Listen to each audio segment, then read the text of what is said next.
Viviane Tettelbaum, bonjour. Bonjour Asley, Merci bonjour aux auditeurs et aux auditrices de Judaïka. Merci en tout cas d'accepter notre invitation sur Radio Judaïka. Alors Viviane Tettelbaum, on vous connaît bien, vous êtes députée et maire au Parlement bruxellois ainsi qu'autrice. Alors vous êtes également présidente de l'Observatoire féministe des violences faites aux femmes et présidente européenne du Conseil international des femmes. Nous sommes ravis de vous compter parmi les invités de notre matinale spéciale dédiée au 8 mars, journée internationale des droits des femmes. Alors avec vous, on va surtout parler des femmes en Belgique et en Europe et on voudrait savoir, premièrement, si, selon vous, les droits des femmes ont progressé en Europe dernièrement. Alors, les droits des femmes en Belgique et en Europe ont progressé et ça, c'est indéniable. Je pense qu'il faut le reconnaître. On vit quand même dans un contexte socio-économique qui est favorable. On a une égalité qui est en Belgique, en tout cas, qui est inscrite dans la loi depuis 2002. Elle n'est pas encore transposée dans les faits dans tous les domaines, mais c'est une égalité. En tout cas, nous sommes toutes et tous égaux devant la loi. Ça, c'est très clair. Maintenant, en Belgique, je dirais que en termes d'accès à l'emploi, en termes de représentation politique, en termes d'égalité salariale, on a fortement progressé. Ça, c'est indéniable. Je dirais que par contre, en ce qui concerne toujours le temps partiel, les emplois précaires, mais aussi le partage des tâches familiales et ménagères, mais aussi l'accès aux soins de santé. Tout ça sont encore des domaines dans lesquels il faut beaucoup avancer. Et puis, il y a toujours la question de l'IVG à sortir entièrement du corps pénal.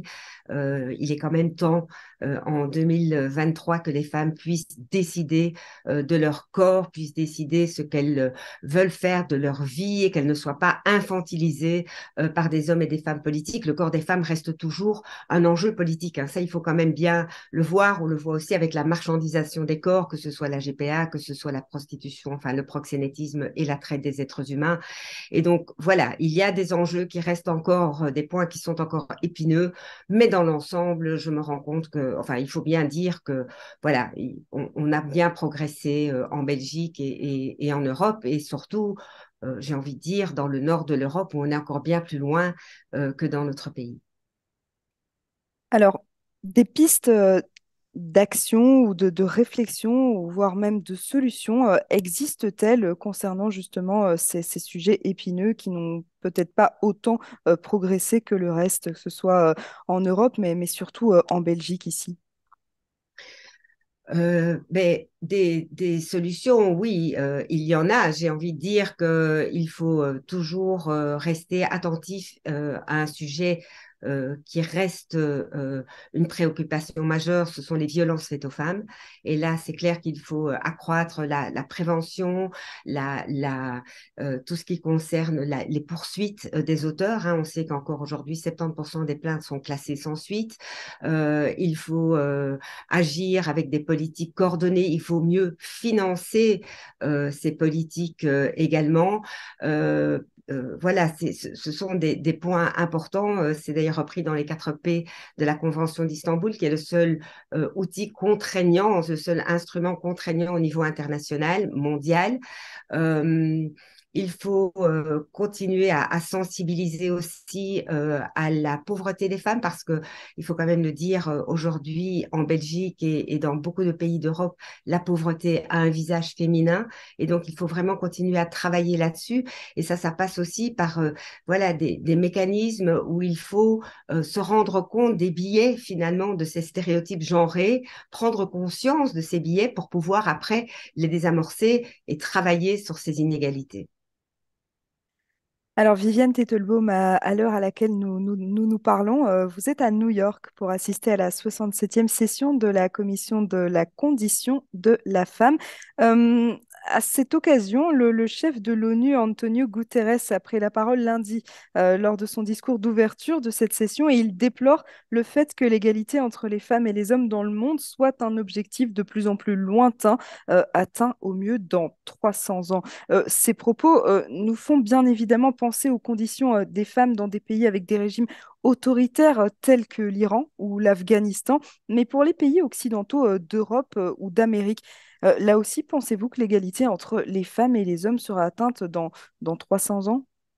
Alors, je pense que dans les pays dans lesquels nous vivons, je l'ai dit encore une fois, on a une égalité qui est inscrite dans la Constitution. On a des progrès qui sont faits. On a mis en place toute une série de mécanismes correctifs, hein, comme les quotas. Moi, je préfère appeler ça des mesures correctrices temporaires, qui font qu'on peut effectivement avancer rapidement dans tous ces processus à mettre en place pour atteindre l'égalité.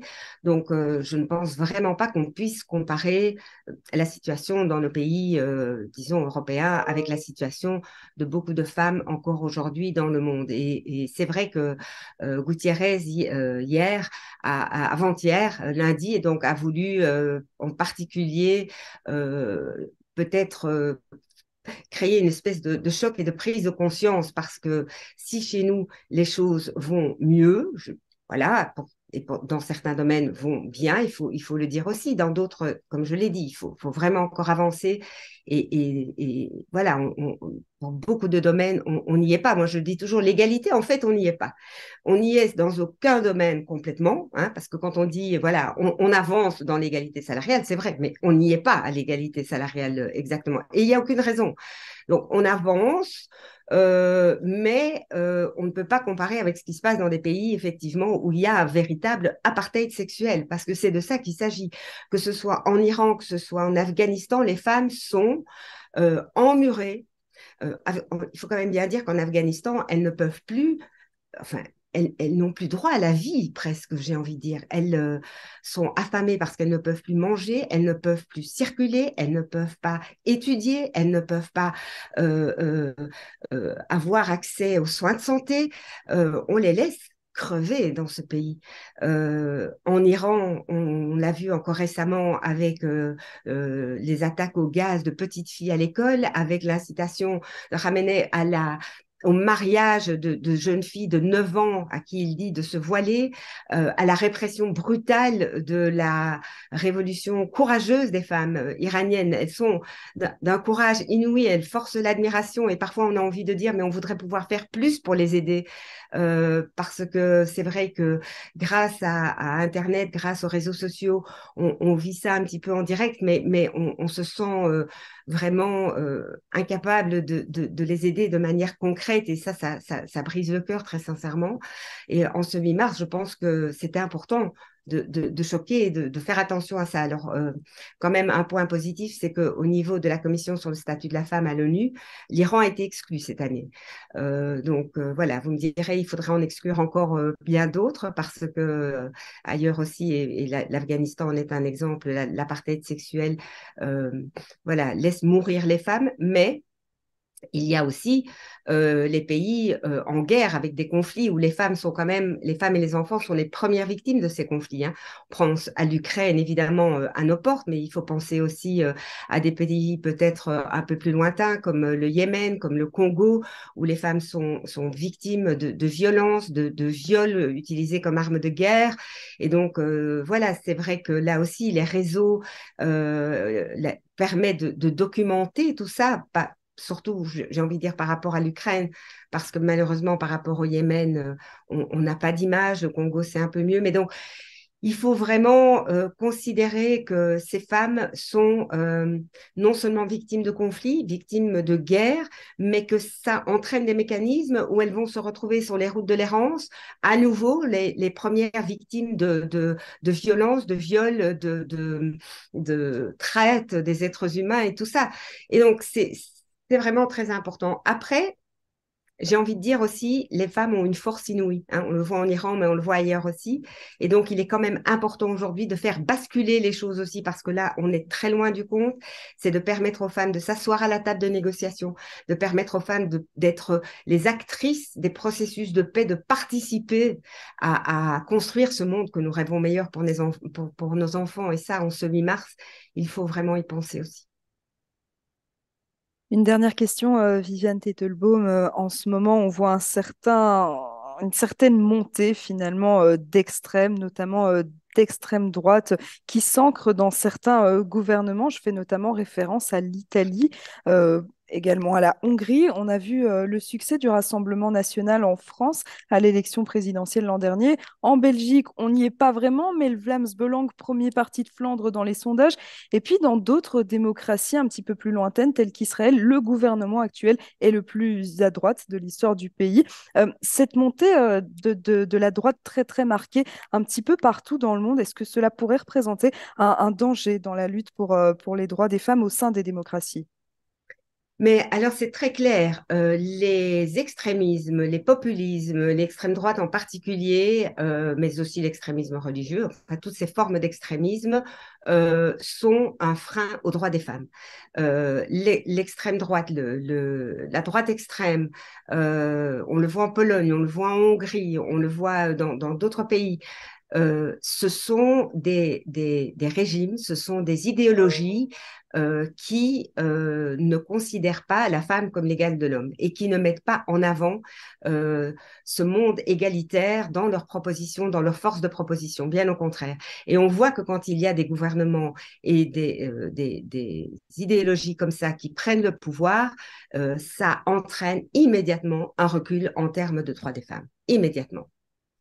Et donc, voilà, il faut s'en rendre compte et il faut mettre en place, j'ai envie de dire, au niveau international, sans doute une diplomatie féministe qui permettrait d'agir à ce niveau-là, que en termes d'accords qu'on prend, que nos ministres des Affaires étrangères, que nos premiers ministres aient toujours en tête non seulement le respect des droits humains, mais aussi le respect des droits des femmes quand ils font des accords économiques ou sociaux avec d'autres pays.